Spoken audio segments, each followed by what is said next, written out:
కేసీఆర్ కుమార్తె కవిత తిరుగుబాటు, ఆపై ఆమె చేస్తున్న ఆరోపణలు తెలుగు రాష్ట్రాల్లోనే కాదు దేశంలో సంచలనం సృష్టిస్తున్నాయి.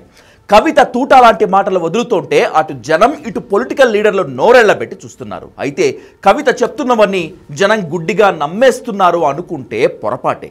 కవిత చరిత్ర తెలిసిన వాళ్ళు, గడచిన 20 ఏళ్లుగా కవితను చూస్తున్న వాళ్ళు, ఆమె వ్యవహారాలు గ్రహించిన వాళ్ళు కవితకు చాలా ప్రశ్నలు వేయాలనుకుంటున్నారు. జనం ప్రశ్నలని డయల్ న్యూస్ కవితకు సంధిస్తోంది. అన్న ఇవాళ మీతో బాగున్నట్టు వాళ్ళు నటించవచ్చు, హరీష్ అన్న కావచ్చు, సంతన్న కావచ్చు, కానీ వాళ్ళు మన మంచి కోరుకునే వాళ్ళు కాదు. వాళ్ళు తెలంగాణ ప్రజల మంచి కోరుకునే వాళ్ళు కాదు. వాళ్ళు కేసీఆర్ గారి మంచి కోరుకునే వాళ్ళు కాదు. హరీష్ రావు, సంతోష్ రావులు అవినీతి పరులు అనటంలో ఎవరికీ సందేహం లేదు. కానీ నిన్నటి వరకు మీరంతా ఓ ముఠా సభ్యులు, ఒకే కుటుంబంలో ఉన్నారు. వాళ్ల వల్ల కేటీఆర్కి, కేసీఆర్కి ముప్పు ఉంటే ఇంతకు ముందే ఎందుకు చెప్పలేదు? 2018లో జరిగిన ఎన్నికల్లో హరీష్ రావు కేటీఆర్ని ఓడించడానికి 60 లక్షల రూపాయల ఫండింగ్ చేసి ఉంటే, అలాగే 2023 ఎన్నికల్లో తన వర్గం అభ్యర్థులను ఎమ్మెల్యేలుగా గెలిపించుకోవడానికి అదనంగా నిధులు సమకూర్చినట్లయితే అవన్నీ ఇప్పుడెందుకు చెప్తున్నారు? అంటే మీకు వాళ్లతో బాగున్నప్పుడు మీరంతా కలిసి జనం సొమ్ము దోచుకుంటారు. మీకు వాటాల్లో తేడాలు వస్తే అప్పుడు బయటకు వచ్చి ఫలానా వాళ్ళకి ముప్పు ఉందని చెప్తారు. ఈ విషయాలన్నీ మీరు ఇంతకు ముందు ఎందుకు చెప్పలేదు?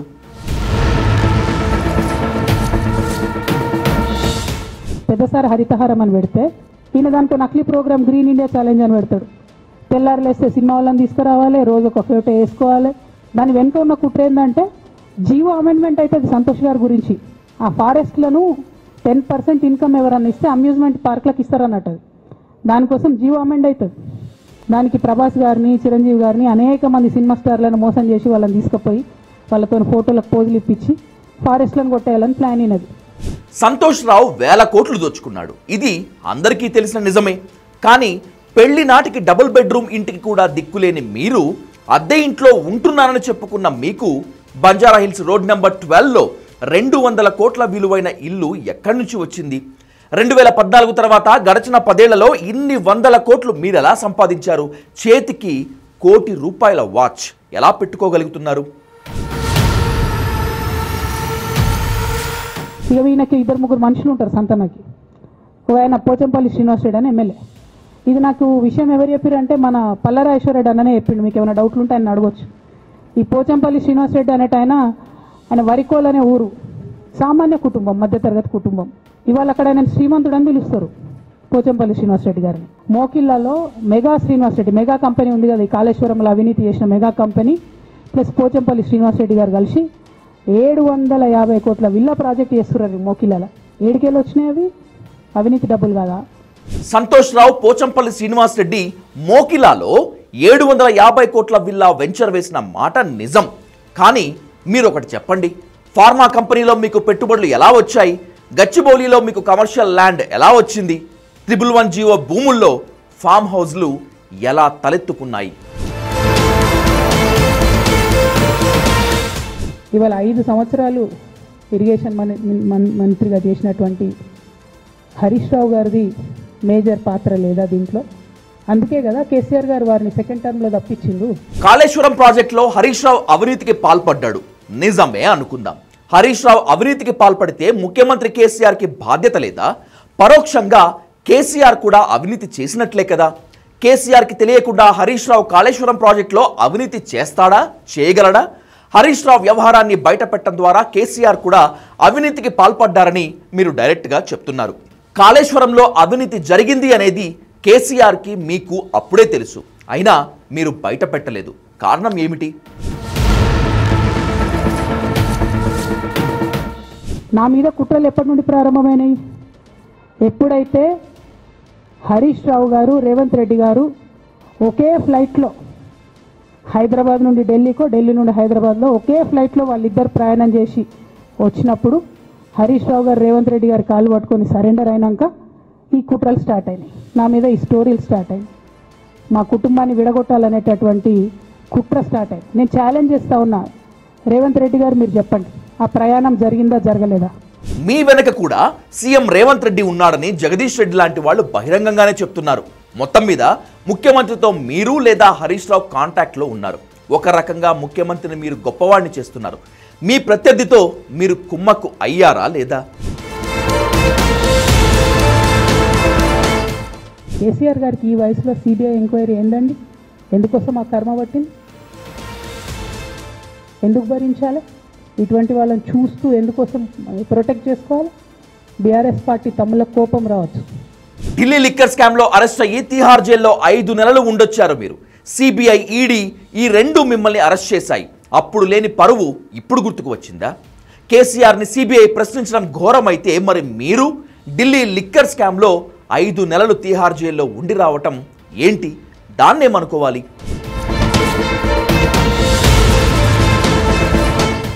ఈ మొత్తం కాళేశ్వరం ఎపిసోడ్లో కేసీఆర్ గారికి మరక అంటిందంటే 2-3 వ్యక్తులు కారణం. మాజీ రాజ్యసభ సభ్యుడు ఒకలైతే, హరీష్ రావు గారు ఒకలైతే, మెగా కృష్ణారెడ్డి గారు ఇంకోటి, మెగానో బోగానో ఏదో. మెగా కృష్ణారెడ్డి ప్రభుత్వంలోని పెద్దలందరికీ 8% కమిషన్ ఇస్తాడు అనేది జగమెరిగిన సత్యం.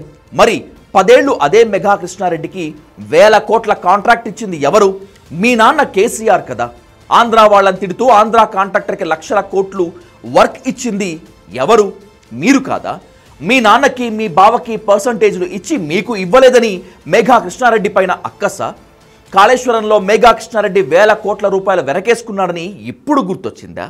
ఎన్నికల్లో మీకు అందరూ కోట్ల రూపాయల ఫండింగ్ ఇచ్చింది నిజం కాదా?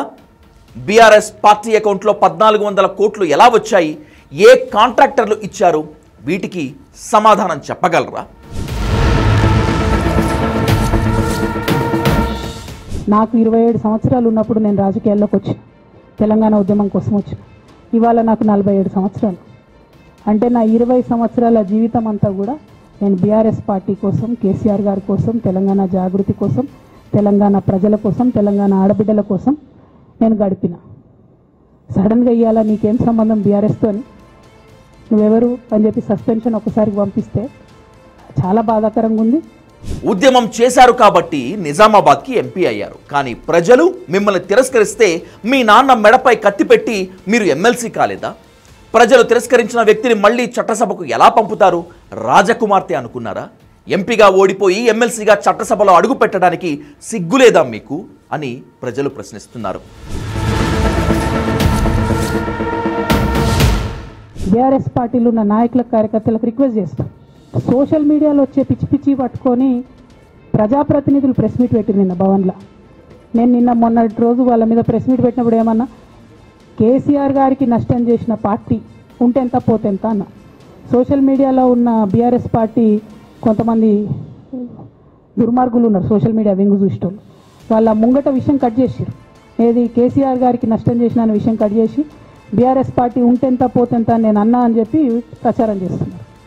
నాదే పార్టీ బీఆర్ఎస్ పార్టీ, 20 ఏళ్ళు నేను కష్టపడ్డా. కేటీఆర్ ఏమైనా అమాయకుడా?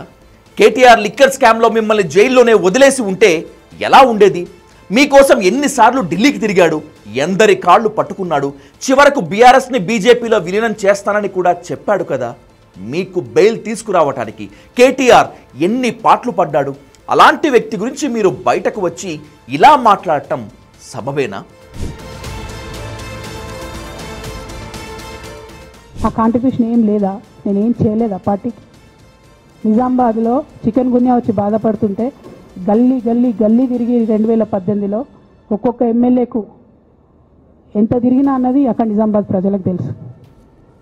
ఏం కాంట్రిబ్యూషన్ లేదా అన్నది? ఓన్లీ హరీష్ అన్నది సంతన్నదే ఉన్నదా కాంట్రిబ్యూషన్? వీళ్ళు మేకవన్నే పులులు నాన్న, వీళ్ళు మీ ముంగట నటిస్తారు అంతే. బయట వాళ్ళ నిజస్వరూపం వేరేలాగా ఉంటుంది. యాజ్ అ డాటర్గా రిక్వెస్ట్ చేస్తున్నా, ఒకసారి ఆలోచన చేయండి వాళ్ళ గురించి. నాకేమొద్దు, నన్ను పార్టీలోకి వెళ్ళి సస్పెండ్ చేసి నో ప్రాబ్లం, కానీ వాళ్ళని పార్టీలో ఉంచుకుంటే పార్టీ ఎట్లుంటుంది అన్నది మీరు ఆలోచన చేసుకోండి. కేసీఆర్ పై చాలా ఆపేక్ష ఉన్నట్లు చెప్తున్నారు. కేసీఆర్ చేసిన అరాచకాలన్నీ ఇన్నాళ్లు కాపాడింది ఎవరు? హరీష్ రావు, సంతోష్ రావు కాదా? నిజంగానే పార్టీలో మీరు శక్తివంతమైన వ్యక్తి అయితే మీ వెనక ఎవరు ఎందుకు రావటం లేదు? ఒక్క పెద్ద నాయకుడు కూడా మీ వెనక రాలేదు అంటే మీపై నమ్మకం లేదా వాళ్ళెవరికి?